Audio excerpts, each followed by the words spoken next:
ఈ రోజుల్లో చేపల కూర అంటే చాలా రకాలుగా చేస్తున్నారు. కానీ పాతకాలపు వాళ్ళు ఇలానే చేసేవాళ్ళంట.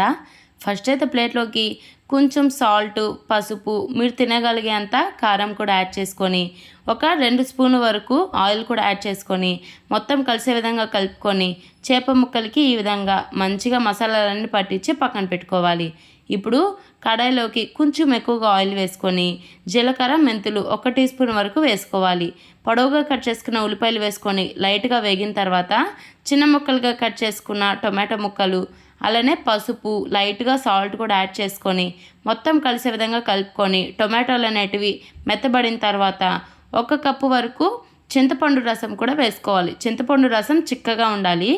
ఇప్పుడు అరకప్పు వరకు మంచినీళ్ళు కూడా యాడ్ చేసుకొని, ఈ విధంగా ఉడుకుతున్నప్పుడు చింతపండు రసం దీంట్లోకి మనము ఉప్పు కారం కలిపి పక్కన పెట్టుకున్న చేప ముక్కలు కూడా వేసుకొని ఒక్కసారి కలుపుకొని, చేప అనేది 50% వరకు ఉడికిన తర్వాత మామిడికాయ ముక్కలు కూడా యాడ్ చేసుకోండి. ఇప్పుడు దీంట్లోకి ధనియాలు, ఎండు కొబ్బరి, ఆవాలు, జీలకర్ర, మెంతులు అన్నీ పెట్టి మిక్సీ పట్టిన పొడి కూడా వేసుకొని లాస్ట్లో కొత్తిమీర యాడ్ చేసుకుంటే మన చేపలు కూడా రెడీ. ఫాలో చేయడం మర్చిపోకండి. వీడియోని సేవ్ చేసి పెట్టుకోండి.